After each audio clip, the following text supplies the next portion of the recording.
Hey everybody, Ben here from DMC Films and Cinderblock Studios, and it seems to be becoming a habit that I don't have a regular video week after every 3 weeks. It doesn't seem I have a video for you guys. There's good reasons for it though, as always. So in the meantime, I'm going to talk about those reasons and do some work in my sketchbook. So let's get started.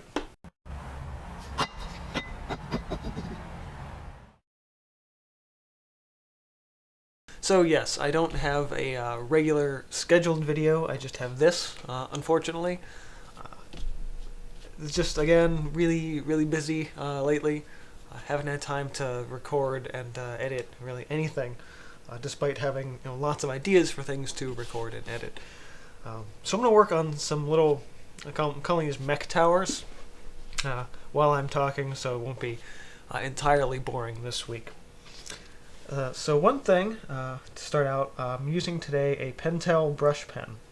Now this was given to me as a gift from a friend of mine, friend and fellow artist, Rareth Art.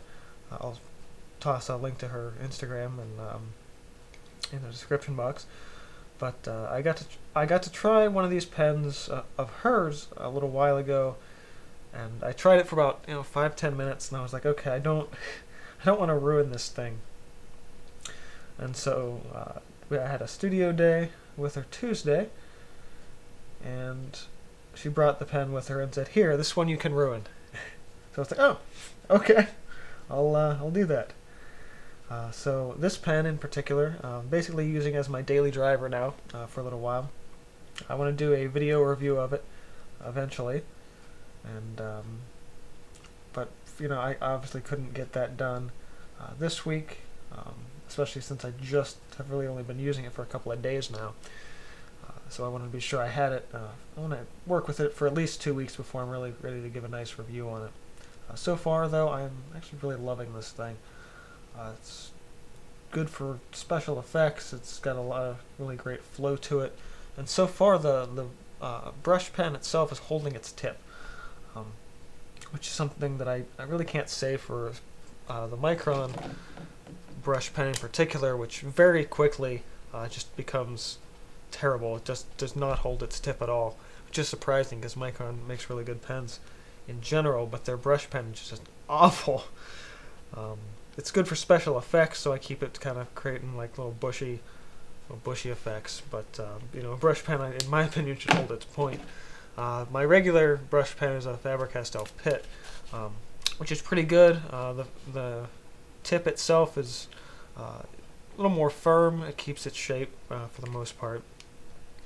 But this pen is really good, both at keeping its shape in terms of both thinness and thickness, plus they're refillable.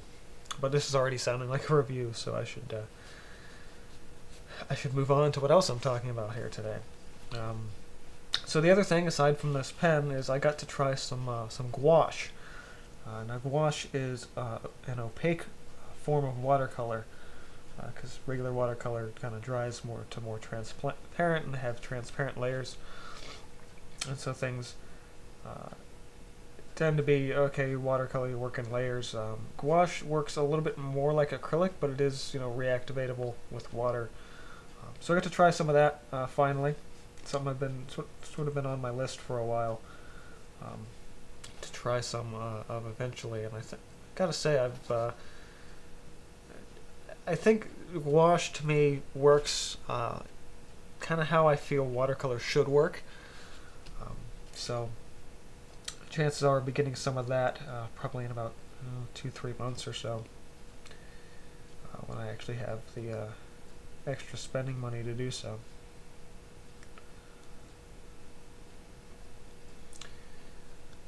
So the other thing, basically here today, that I want to talk about is that the reason why I haven't been able to really edit many videos, and the last time I talked about there being a show or something, well, now I've had, the past 2 weekends have been 2 shows back to back, plus I was doing a painting demo at my local art store.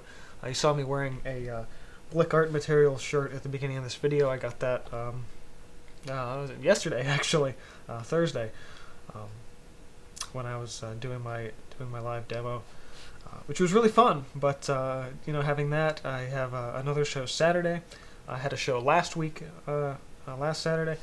So things have just been back-to-back work. I haven't all the painting I've been doing has been outside of the studio, which is good, but obviously doesn't allow me to get any videos made.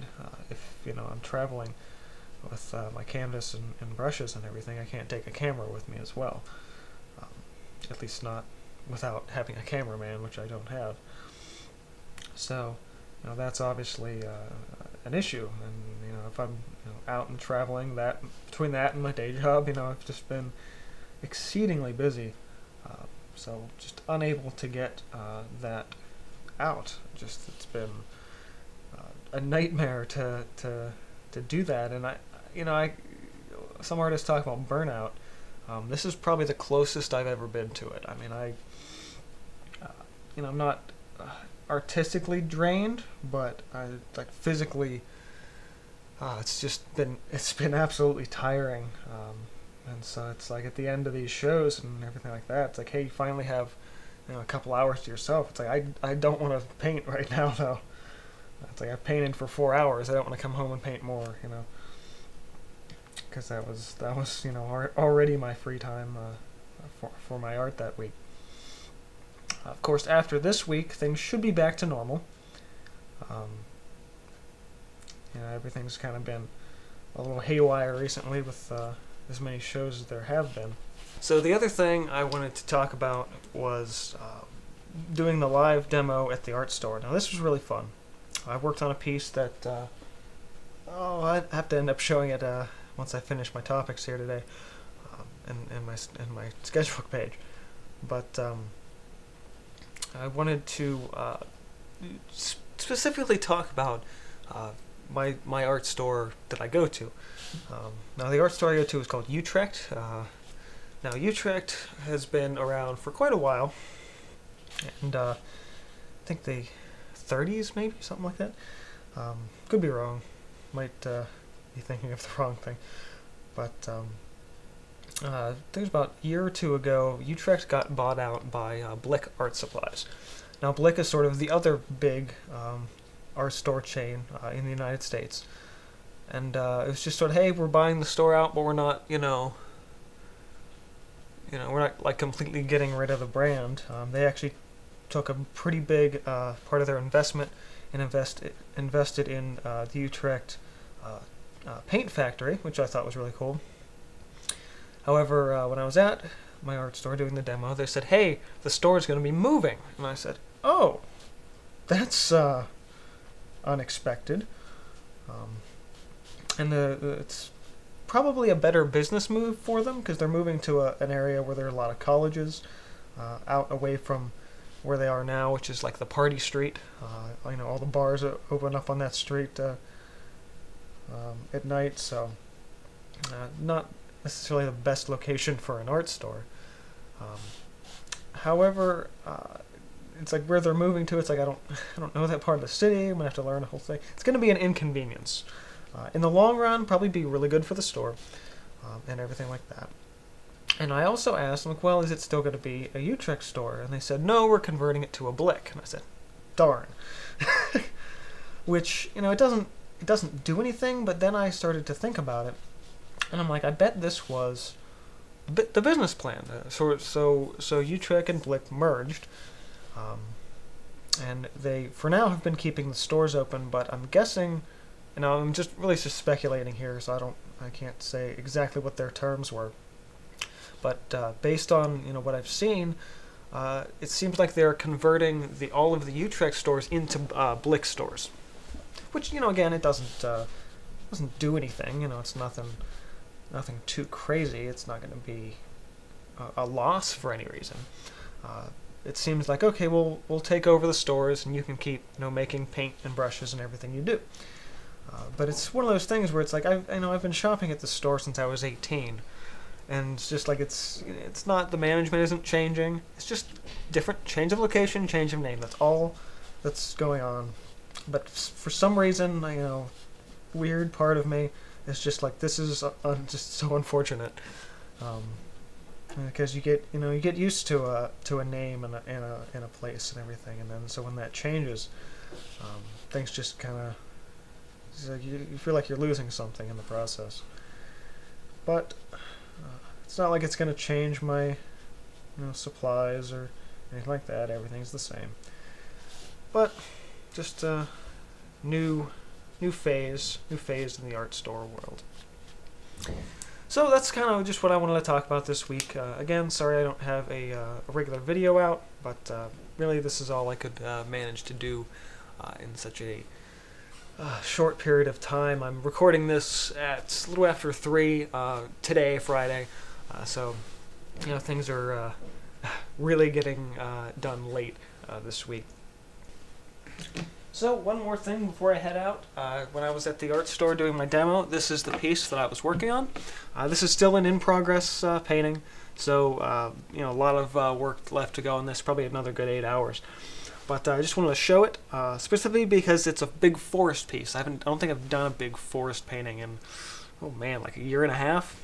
So I'm finally kind of getting back to that. I talked about this piece a little bit on the live show last week, Sunday, something. I honestly can't remember, but the most recent live show I did, it was a super extended stream. It was about 3 hours. I did this particular, or talked about this particular painting, and started it, and I'll be finishing up sometime in the next coming weeks. So that's about it for this video. Be sure to subscribe for more, and this has been from DMC Films and Cinderblock Studios. See you guys next time.